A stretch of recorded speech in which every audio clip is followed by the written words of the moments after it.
하나님 앞에서 나는 존귀한 자입니다. 내 옆에 있는 분도 존귀한 자입니다. 사랑합니다. 축복합니다.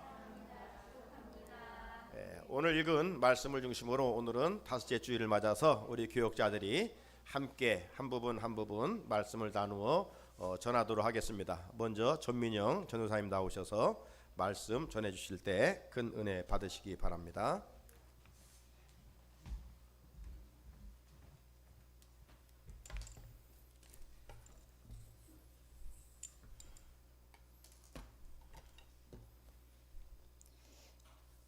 오늘 성가대 찬양에 하나님의 깊은 은혜를 받았습니다. 정말 감사합니다.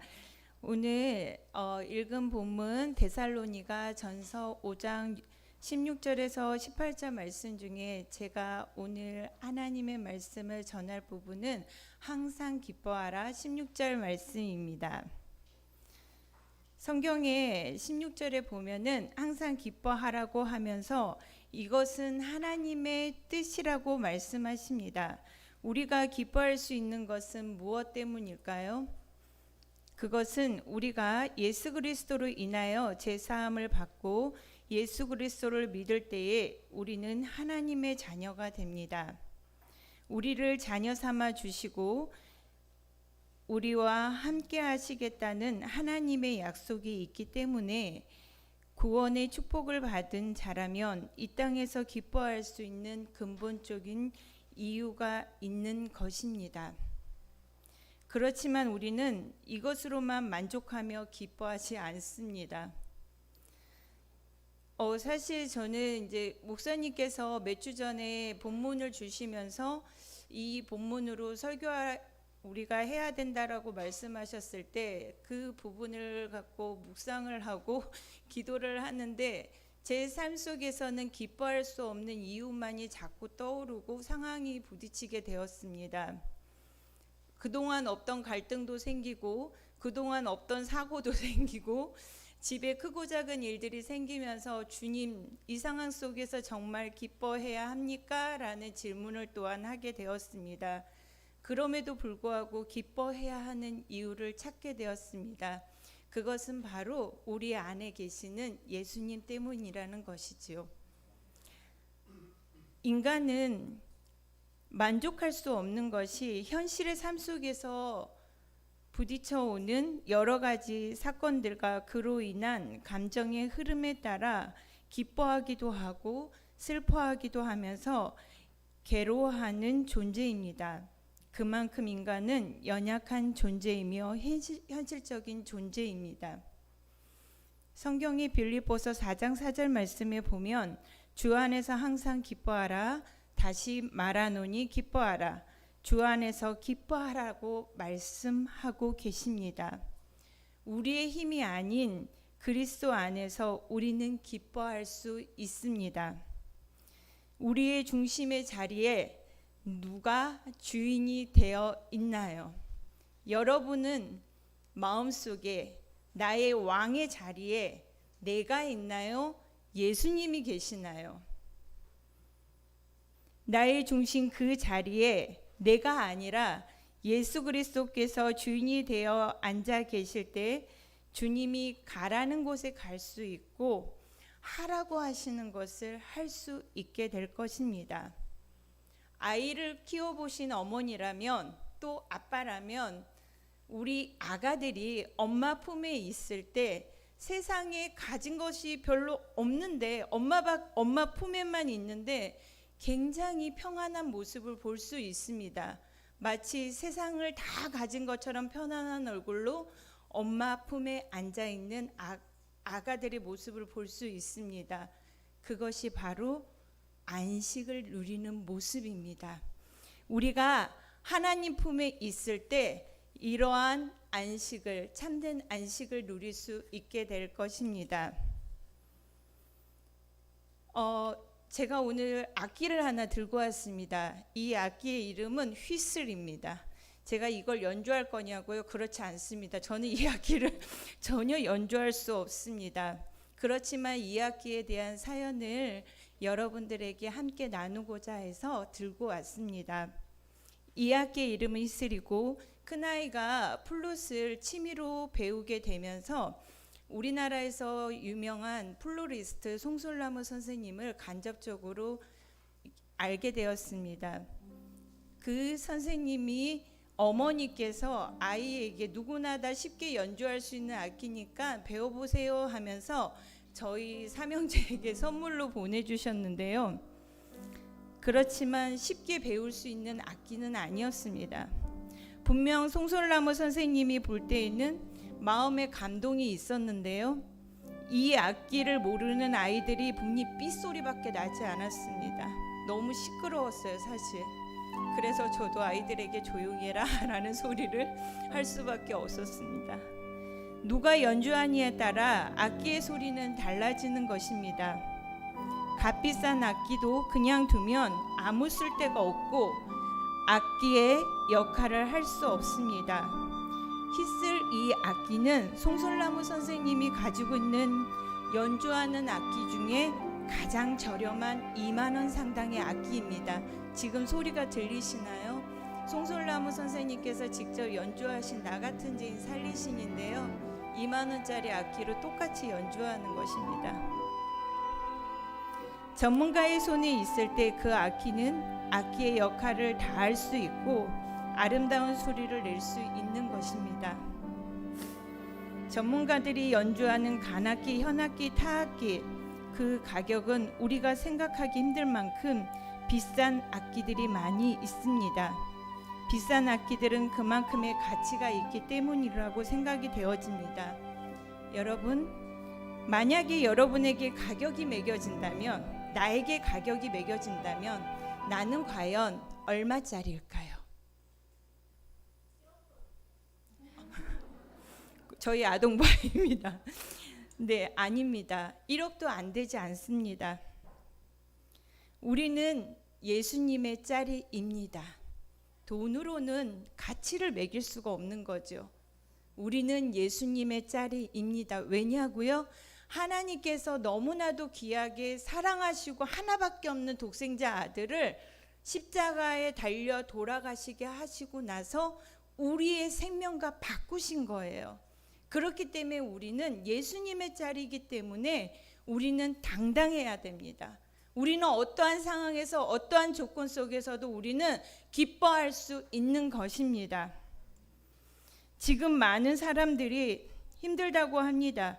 힘든 상황 속에 있는 예수님 짤이 여러분, 무화과 나무 잎이 마르고 외양간에 송아지가 없어도 난 여호와로 인해 기뻐할 수 있는 것은 우리는 예수님의 짤이기 때문입니다. 기뻐하라. 이것은 하나님의 뜻이다. 하나님의 명령.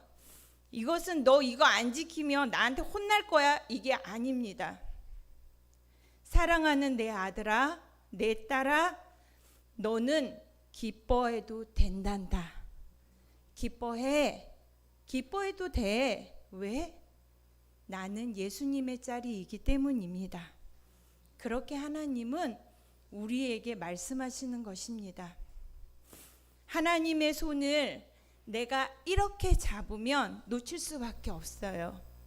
그렇지만 하나님의 손이 여러분 성산의 가족의 여러분의 손을 잡고 계실 때는 이렇게 잡는 것이 아니라 이렇게 잡고 계시는 것입니다. 여러분 아이들의 손을 잡아 보셨나요? 이렇게 잡으면 손을 뿌리칠 수 있어요. 그렇지만 내가 잡는 것이 아니라 하나님께서 우리의 손을 이렇게 잡고 계시기 때문에 어떠한 상황에도 이 손은 놓칠 수가 없는 것이죠. 시편 35편 9절 말씀에 내 영혼이 여호와를 즐거워하며 그의 구원을 기뻐하리로다. 고린도후서 6장 10절은 근심하는 자 같으나 항상 기뻐하고 가난한 자 같으나 많은 사람을 부유하게 하고 아무것도 없는 자 같으나 모든 것을 가진 자로다. 어떤 염려와 두려움이 있으신가요? 우리의 모든 삶 하나님께 맡겨드리면 우리를 창조하신 하나님이 우리 한 사람 한 사람을 연주할 때 우리에게 기쁨의 소리가 날 수 있을 것입니다. 우리에게 기쁨의 소리가 연주될 때 믿지 않는 가족들이, 이웃들이 우리를 통해 예수 그리스도를 보게 될 것이고 알게 될 것이고 믿게 될 것입니다. 여러분 안에 주 예수 그리스도의 기쁨이 차고 넘침으로 여러분을 통해 가족이, 교회가, 이 나라와 이 민족이, 열방이 회복될 것입니다.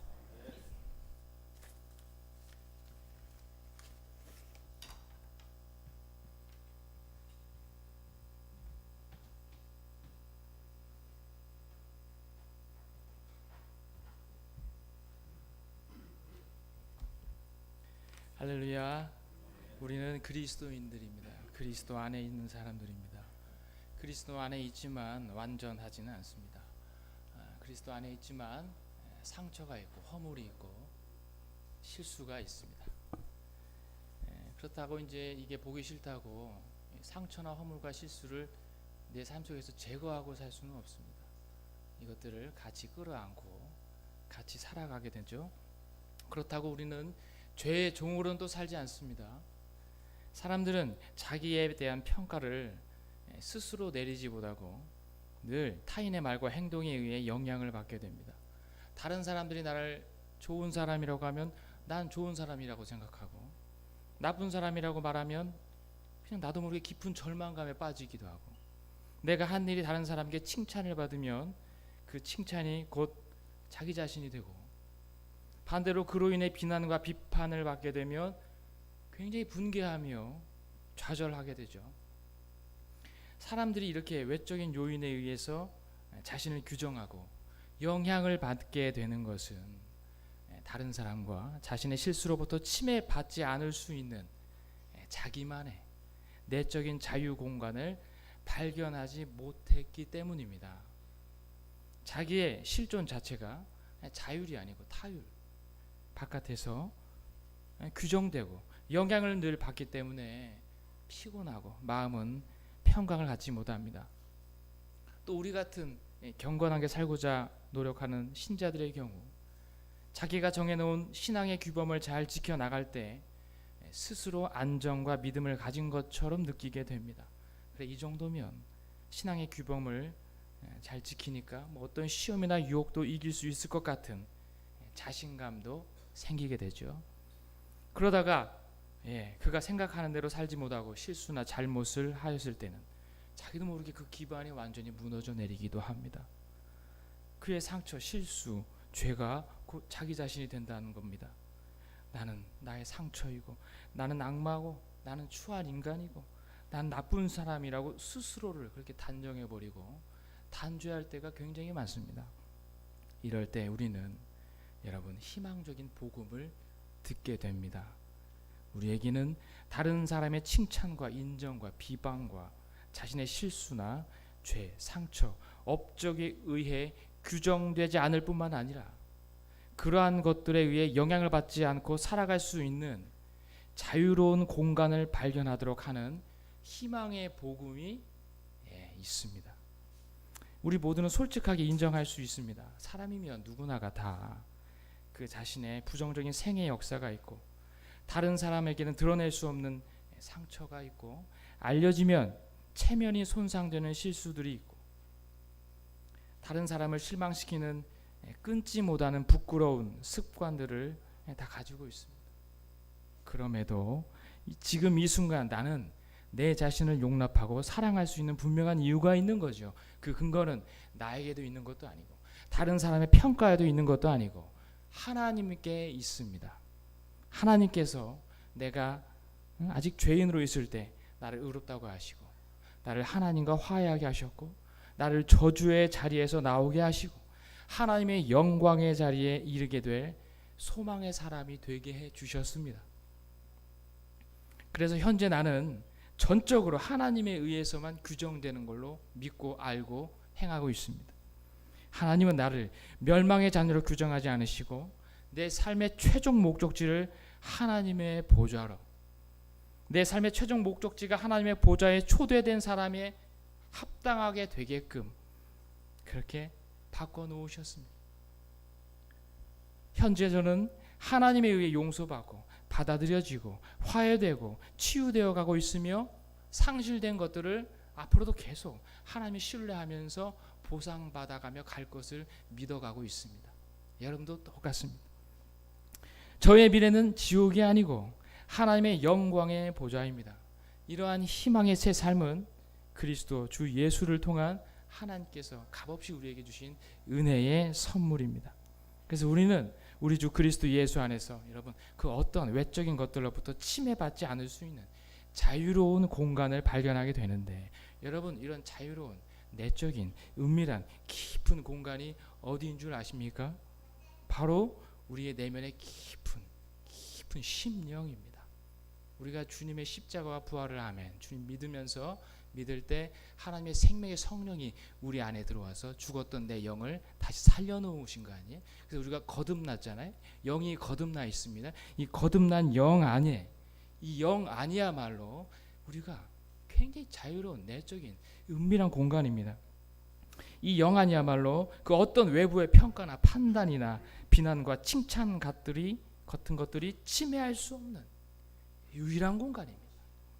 바로 우리의 영입니다. 우리 영 안에는 외부의 다른 사람들뿐만 아니라 우리 영 안에는요, 사탄, 마귀, 귀신, 더러운 악한 것들조차도 절대 들어올 수가 없습니다. 이 악한 영들이 우리 생각에 들어올 수 있어요. 생각에 들어와서 우리 생각을 부패시키고, 감정이 들어와서 감정을 교란시키고, 우리 뜻을 회방시키고 망칠 수도 있고, 우리 몸 안에 들어와서 우리 육신의 정욕을 이용해 가지고 우리를 추락시킬 수도 있어요. 하지만 절대로 우리 영 안에는 들어올 수 없습니다. 우리 영 안이야말로 하나님, 그리스도 주 예수님, 성령님께서밖에 들어오실 수 없기 때문입니다. 하나님의 거하시는 유일한 거처가 우리의 거듭난 영 안입니다. 그래서 여러분 우리는 늘 이 영 안으로 돌이켜야 되는 거죠. 바울이 디모데한테 주께서 네 심령에 항상 함께 하시기를 바란다 이렇게 디모데후서 4장 22절에 당부하잖아요. 우리 거하시는 거처이기 때문에 영 안이. 그래서 우리는 늘 영 안으로 돌이켜야 됩니다. 설교하고 있는 제 자신이 지금 영 안으로 돌이켜서 말을 해야 됩니다.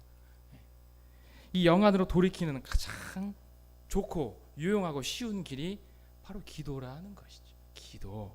우리 영 안에서는 하나님만 계시기 때문에 우리가 영 안으로 돌이키면 하나님의 음성을 들을 수 있습니다. 어떤 음성이냐? 하나님께서 우리에게 주신 은혜의 음성입니다. 내가 널 용서하고 이해한다. 내가 너의 은혜고, 내가 너의 선물이고, 내가 너의 전부고, 내가 너 사랑하고, 너와 나는 하나고, 내가 너를 지킬 거고, 내가 너를 앞으로도 계속 이끌어 갈 거다. 이런 음성을 늘 들려주시는 곳이 우리 영 안입니다. 왜? 영 안에 하나님이 계시니까, 살아 계시니까요. 그쪽으로 돌이켜가지고 기도하면 음성을 들을 수 있습니다. 어떻습니까? 이런 음성을 듣고 늘 새 힘을 얻어 이 세상을 살고 싶지 않으십니까? 이런 하나님을 우리 참 하나님으로, 참 주님으로 모시고 살고 싶지 않으십니까? 매 순간순간마다 이런 하나님을 나의 참 하나님으로, 주님으로 경험하고 체험하고 싶다면 여러분 뭘 망설이겠어요? 뭘 망설이겠습니까? 우리가 바로 영 안으로 돌이켜서 우리 안에 계신 하나님과 접촉하십시오. 하나님과 만나십시오. 이게 바로 기도입니다. 오 주 예수 그리스도 하나님 아버지 이렇게 하는 거죠. 영 안으로 돌이켜서 하나님과 연결되고 접촉하게 되는 최고 좋은 길은 쉬지 말고 주님의 이름을 부르면서 기도하는 것입니다. 오 주 예수님, 쉬지 말고 하는 겁니다. 우리 신체 활동 중에서 쉬지 않고 계속 활성화되고 있는 게 숨쉬기, 호흡이죠. 숨쉬고 들숨 날숨 하는 것처럼 주님의 이름을 부르라는 것입니다. 또 한 가지 쉬지 않고 계속 하는 것이 있습니다. 눈을 깜빡하고 있는 거죠. 눈을 자연스럽게 깜빡이는 것처럼 우리는 쉬지 않고 주의 이름을 불러야 되는 것입니다. 그럼 영 안으로 돌이켜서 우리가 영 안에 거할 수가 있습니다. 영 안에 하나님 계시고 예수 그리스도 계시고 성령님 계십니다. 그리고 그 안에 돌이키면은 하나님께 사랑받는 참 내 자신을 발견합니다. 영 안으로 돌이키라는 것이죠. 늘 돌아가서 우리가 영 안에 계신 하나님의 용납하심, 사랑하심, 생명 주심, 능력 주심을 늘 체험하시면서 살아가야 됩니다. 여러분 어떻습니까? 쉬지 말고 기도하라. 어렵습니까? 힘듭니까? 저는요, 우리 하나님께서 얼마나 현실적으로 우리에게 지킬 수 있는 말씀을 주셨는지에 대해서 때론 감격합니다. 제가 전임 전도사였을 때 철산에서 했는데, 그 철산에 있는 교회에서는 어린이집을 운영했어요.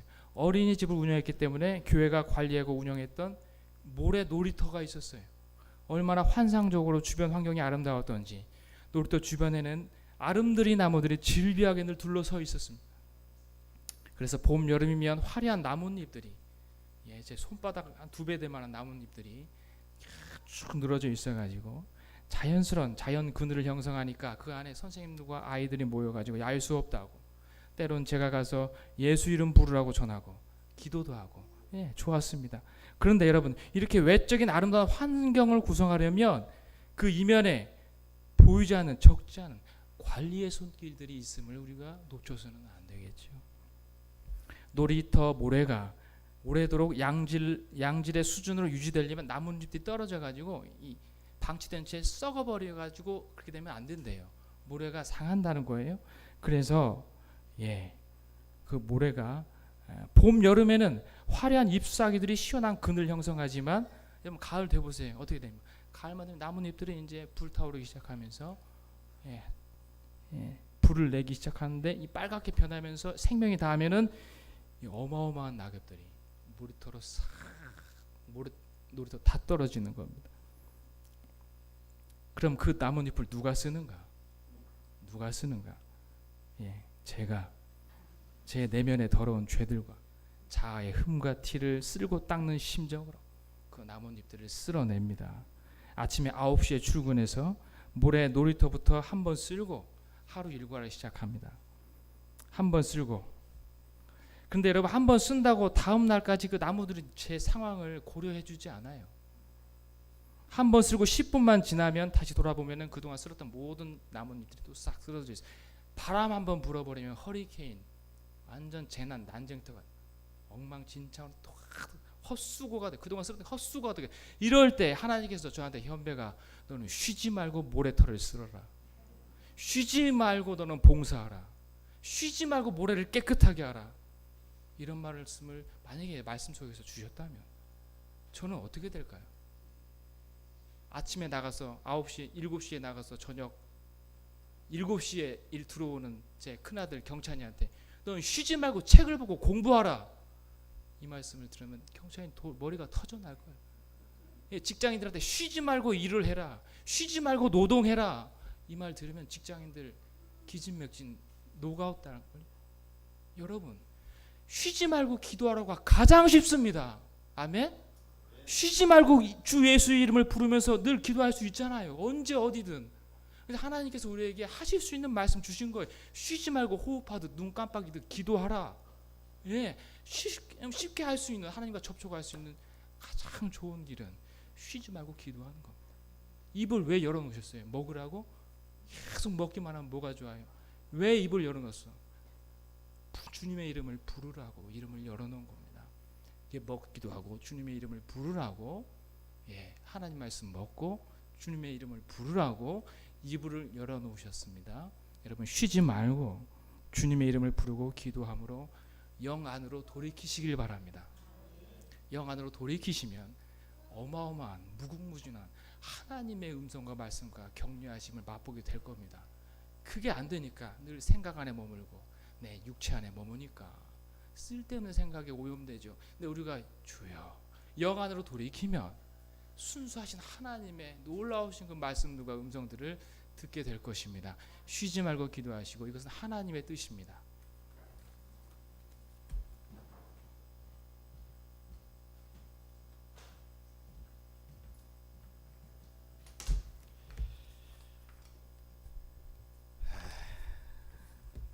은혜 받으신 것 같아.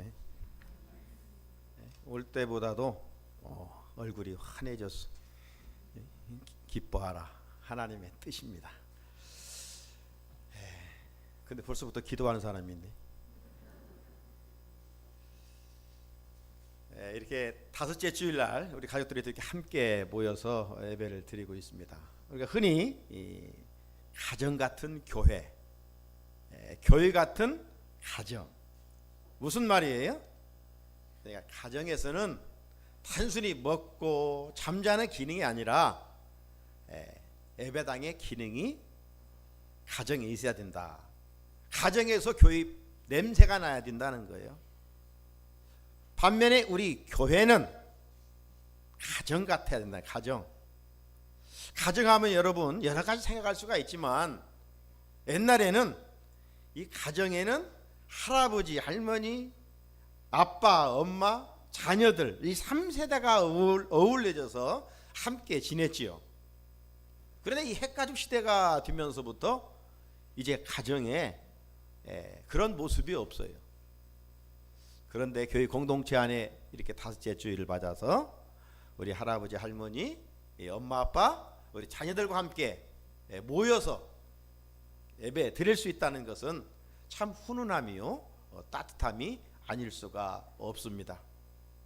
우리 교회에 속해 있는 가정들마다 작은 교회가 되고 우리 교회 공동체가 큰 가정의 아름다운 모습을 회복해서 우리의 모습을 바라보시는 하나님을 기쁘시게 해드리는 은혜가 있기를 주님의 이름으로 축복합니다.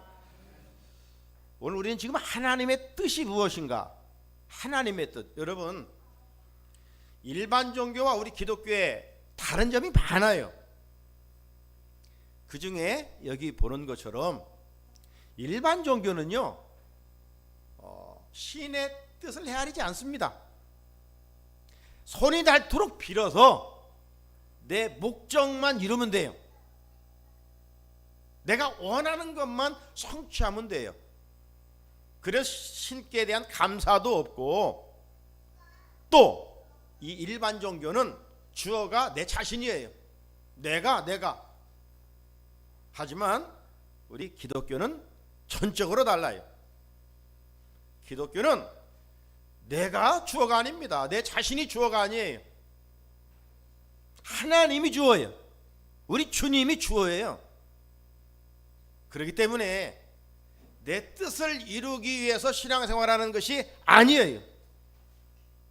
내 몸이 지금 아픈데 하나님이 고쳐주지 않을지라도 하나님의 뜻이 그 고난을 짊어지고 가는 길이라면 그 길을 가는 것이 신앙생활이에요.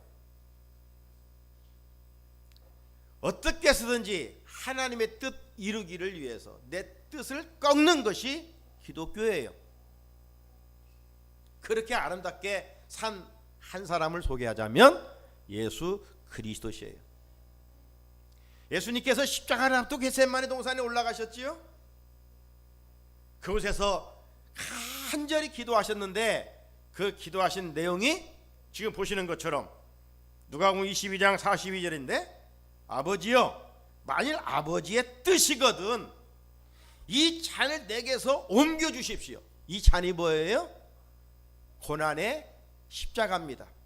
예수님도 인간의 몸을 입고 오셨기 때문에 십자가가 얼마나 힘든 것인가를 알고 계셨어요. 여러분 누가 고난을 받고 싶은 사람이 있어요? 내가 잘못했지만 그 고난도 나는 받기 싫어요.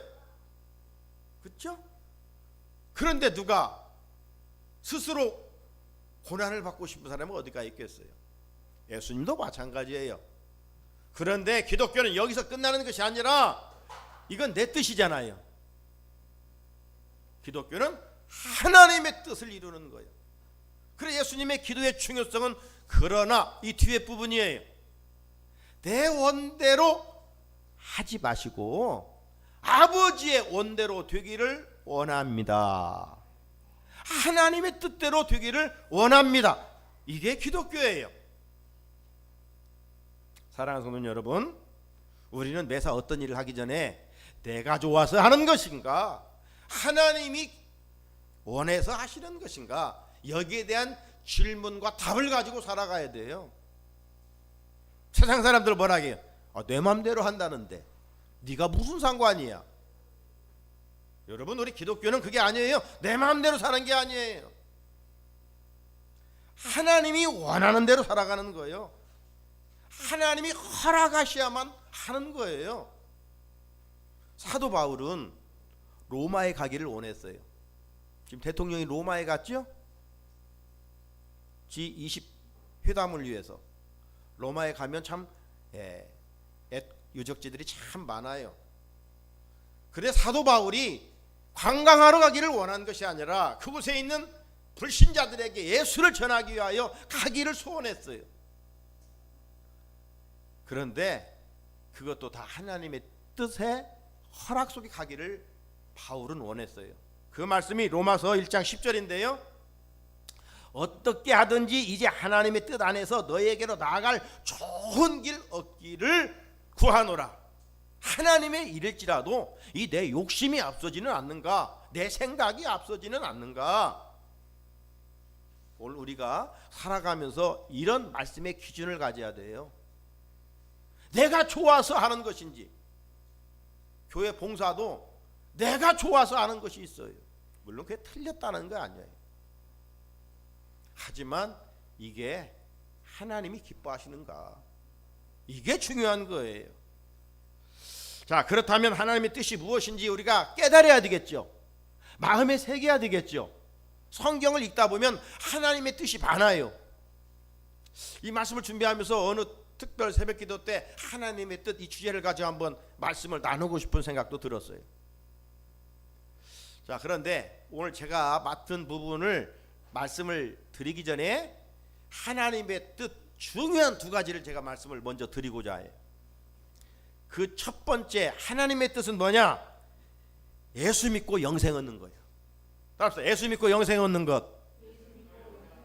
자, 요한복음 6장 40절이에요. 같이 읽어봅니다. 시작. 내 아버지의 뜻은 아들을 보고 믿는 자마다 영생을 얻는 이것이니 마지막 날에 내가 이를 다시 살리리라 하시니라. 아멘. 하나님의 뜻은 뭐냐? 한마디로 말하면 한 사람도 멸망받지 않고 모두 영생 얻기를 원하시는 거예요. 그래서 구원의 길을 가장 쉽게 해주셨어요. 어떤 구원을 얻는 일에 우리의 어떤 수고 노력을 얼마만큼 하라 하면 아무나 구원 얻겠어요? 그냥 믿기만 해. 하나님이 예수를 통해서 다 해놨으니까 그 예수를 믿기만 해. 그러면 멸망치 않고 영생 얻는 거야. 다 해놨으니까. 구리뱀 한번 쳐다보면 살아나는 거예요. 이게 기독교예요. 내 노력이 아니에요. 자, 예수님도 요한복음 6장 39절에서 같은 하나님의 뜻을 이렇게 말씀하고 있어요. 나를 보내신 이의 뜻은 내게 주신 자 중에 내가 하나도 잃어버리지 아니하고 마지막 날에 다시 살리는 이것이 하나님의 뜻이나 예수님의 뜻이나 똑같잖아요. 사랑하는 성도 여러분, 하나님의 뜻, 예수님의 뜻은 우리 가정의 가족들이 한 명도 멸망받기를 원치 않으시는 거예요. 하나님의 뜻은 우리 일가 친척이 한 명도 멸망받기를 원치 않으시는 거예요. 하나님의 뜻은 우리 동네 사람들이 한 명도 멸망받기를 원치 않으시고 우리나라 사람들 한 명도 멸망받기를 원치 않으시고 이 팬데믹으로 힘들어하는 이 지구촌의 모든 사람이 다 구원받기를 원하시는 것이 하나님의 뜻, 예수님의 뜻이라는 거예요. 그래서 먼저 우리를 복음을 전하는 이 시대에 파수꾼으로 세워주셨으니 됐든지 안 됐든지 우리는 그들에게 가서 이 복음을 전해야 할 사명이 있어요. 하나님의 뜻은 뭐예요? 한 명도 멸망받지 않고 예수 믿고 영생 얻는 것이다. 자, 또 하나의 뜻이 있어요. 또 하나의 뜻은 거룩입니다. 거룩. 하나님은 이 타락한 세상 속에서 우리들이 거룩하기를 원하셔요. 데살로니가서 4장 3절 같이 읽어봅니다. 시작. 하나님의 뜻은 이것이니 너희의 거룩함이라 곧 음란을 버리고. 하나님의 뜻은 희미하지 않아요. 분명해. 짧지만 분명해요. 하나님의 뜻은 뭐예요? 거룩이요, 거룩. 왜? 그분은 거룩하시기 때문에. 레위기 19장 2절 같이 한번 읽어볼까요? 시작. 너는 이스라엘 자손의 온 회중에게 말하여 이르라. 너희는 거룩하라. 이는 나 여호와 너희 하나님이 거룩함이니라. 아멘. 여러분, 거룩이라는 건 다른 말로 표현해 보면 구별입니다. 구별. 그래서 하나님은 이스라엘 백성들에게 먹고 마시는 것까지 다 구별하여 살아라. 세상 사람들이 먹는다고, 세상 사람들이 마신다고, 그것이 좋다고 먹고 마시지 말고 구별되어 살아가라. 그래서 날도 구별하는 거예요. 오늘 세상 사람들은 쉬는 날이에요. 썬데이예요. 일요일이에요. 그러나 우리는 더 로드데이, 주의 날이에요. 주님의 날이에요. 하나님께 예배드리는 날이지, 진정한 안식을 누리는 날이지 놀러가는 날이 아니에요. 구별된 삶을 살아가야 돼. 그리스도인은 세상에서 말 하나에도 구별을 할 줄 알아야 돼요. 행동으로 국화처럼 그리스도의 향기를 드러내야 돼요. 나는 구별된 삶을 살고 있는지, 거룩하게 살려고 지금 몸부림치고 있는지. 교회에서는 좀 그런 것 같은데 세상에 나가서 그냥 세상 사람들과 적당하게. 하나님은 보고 계셔요. 그런 이들을 하나님은 은혜를 주시지 않아요.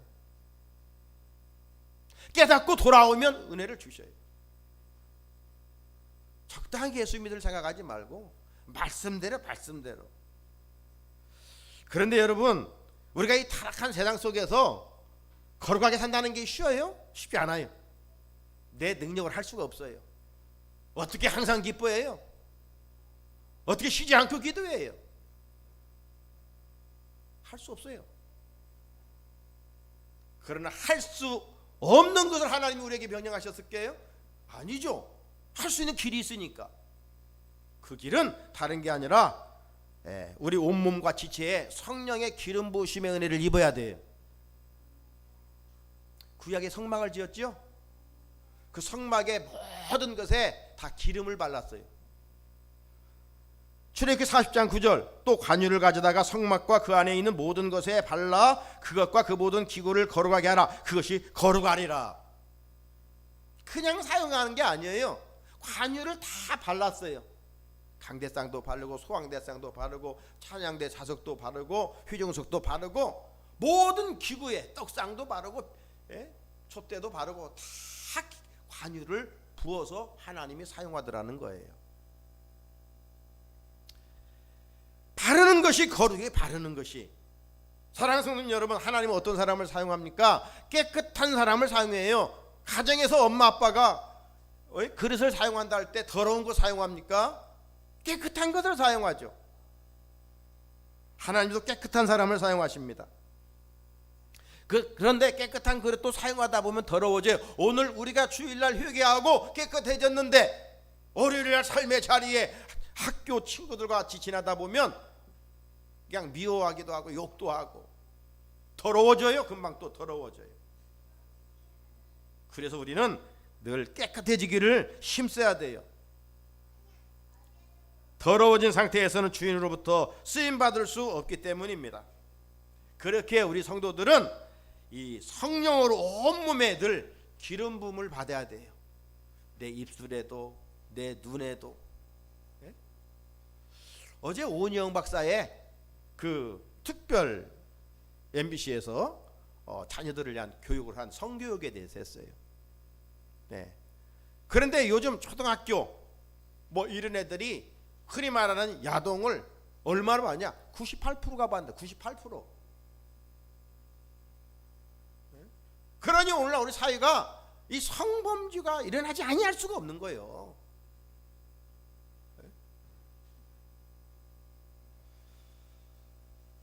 오늘 우리 어른들도 마찬가지예요. 지금 우리가 살고 있는 세상은 아주 혼탁한 세상이에요. 죄악의 물줄기가 우리 막 목까지 쬐어오고 있어요. 그렇기 때문에 우리의 생각과 마음에 성령으로 기름 부으시지 않으면 거룩하게 살 수가 없어요. 하나님의 뜻은 거룩입니다. 하나님의 뜻 큰 거 두 가지가 먼저 말씀드렸어요. 뭐예요? 하나님의 뜻은 모든 사람이 멸망하지 않고 예수 믿어 영생 얻는 것이다. 영생 얻은 우리가 거룩하게 살아가는 것이다. 자, 오늘 본문으로 다시 돌아옵니다. 오늘 본문 다시 한번 읽어봅니다. 시작. 항상 기뻐하라. 쉬지 말고 기도하라. 범사에 감사하라. 이는 그리스도 예수 안에서 너희를 향하신 하나님의 뜻이니라. 아멘. 16절 17절 우리 전도사님 우리 목사님이 말씀을 드렸고, 저는 이제 18절 말씀인데, 저는 이 말씀을 묵상하면서 세 가지로 간단하게 정리하고 마치고 싶습니다. 첫째, 이 하나님의 뜻은 성도의 거룩한 의무라는 거예요. 의무. 선택이 아니에요. 의무는 반드시 해야 돼요. 하기 싫어도 해야 되는 거예요. 그죠? 기뻐하는 것, 세상적인 기준은 기쁠 일이 있을 때만 기뻐하는 겁니다. 그런데 하나님은 항상 기뻐하라. 요즘 얼마나 힘들어요. 그런데 하나님은 기뻐하라는 것이 그분의 뜻이라는 거예요. 우리는 기도하는 것 언제 해요? 아쉬울 때, 힘들 때, 내가 뭐 필요할 때. 그런데 그게 아니고 쉬지 말고 기도하라는 겁니다. 감사? 요즘 하도 폐역해서 감사할 조건조차도 작은 것 가지고는 안 해요. 뭔 감사하면 뭐 큰 조건만 가지고 감사하려고 그래요. 그러면 몇 번 감사하겠어요? 아니에요. 11월 감사의 달을 앞두고 이제 우리는 하나하나 감사를 헤아려 봐요. 오늘 찬양 때 감사했잖아요. 그냥 입으로만 감사하는 게 아니에요. 마음에 진정한 감사가 있어야 되죠. 그런데 그 감사도 범사에 감사라. 그러니까 따라서 이 하나님의 뜻은 내 감정대로 내 행동대로 해서는 안 된다는 거예요. 좋을 때만 기뻐하고 아쉬울 때만 기도하고 뭐 내가 원한 것이 이루어졌으니까 감사, 이게 아니에요. 안 이루어졌어도 힘들지만 기뻐하고 기도하고 감사해보면 하나님이 그 인생의 길을 사막에서 꽃이 피게 하신다 이 말이에요. 말씀대로 살아가야 되죠. 예수님이 하나님의 뜻대로 십자가를 짊어지셨더니 거기에 파생되는 축복은 인류의 구원이 담겨 있었어요. 우리가 하나님 말씀대로 살면 힘든 것 같지만 결국 하나님은 거기에 엄청난 축복을 예비하고 있어요. 그런데 말씀이 좀 힘든 것 같고 세상 것은 쉬우니까 취사 선택해가지고 세상 길로 가면 잠깐은 뭐가 되는 것 같아요. 그러나 결국 그렇지 않아요. 말씀에 순종하고 하나님의 뜻을 이루기를 힘쓰면 하나님이 은혜를 주셔요. 범사에 감사하는 것, 그냥 오늘부터 그냥 한 발 뛰면 하나님 감사합니다, 감사합니다, 감사합니다. 예. 그러면 그 삶이 감사가 막 주렁주렁 맺혀요. 네. 하나님 뜻을 이루는데 하나님이 지켜만 보고 계시겠어요? 의무를 하는데. 자, 또 하나, 하나님의 뜻은 감사라고 말씀하고 있는 거죠. 바울은 지금 데살로니가 성도들에게 하나님의 뜻에 대해서 막 그림처럼 선명하게, 이 새 말씀이지만 간단한 이 표 같잖아요. 네, 선명하게 지금 보여주었어요. 그런데 왜 이 데살로니가 전서 5장으로 되어 있는데 마지막 부분에 가서 이 말씀을 기록하였을까? 저는 생각해 보면서 너무 중요하기 때문에, 너무 중요한데 데살로니가 성도들이 실천을 하지 않기 때문에. 한번 생각해 보세요. 기뻐하고 살아갔는데 기뻐하라고 강조할 이유가 없죠. 열심히 기도하고 있는데 쉬지 말고 기도하라고 강조할 필요 없죠. 범사에 감사하고 있는데 그것이 하나님의 뜻인데 데살로니가 성도들이 그렇게 감사하고 살았다면, 환난 중에도 감사했다면 또 마지막에 그렇게 강조할 이유가 없었겠죠. 하나님의 뜻이고 분명한데 데살로니가 성도들이 지키지 않았기 때문에 전해준 거예요. 자, 시공을 초월해서 2021년 오늘 10월 31일 이 종교개혁주일에 하나님께서 우리에게 들려주시는 것은 우리들이 하나님의 뜻을 알고도 실천하지 않기 때문에 다시 한번 우리에게 강조하는 거예요. 힘드냐? 그래도 기뻐해봐. 아실 때만 기도하니? 쉬지 말고 기도해봐. 어떤 조건이 만족돼야 감사하니? 그렇지 말고 힘들어도 또 감사해봐. 아픔이 있어도 고난이 있어도 감사해봐. 하나님이 우리에게 그렇게 살도록 다시 한번 푸싱하는 거예요. 진정한 종교개혁주일이 뭐예요? 말씀으로 돌아가는 거예요. 말씀으로.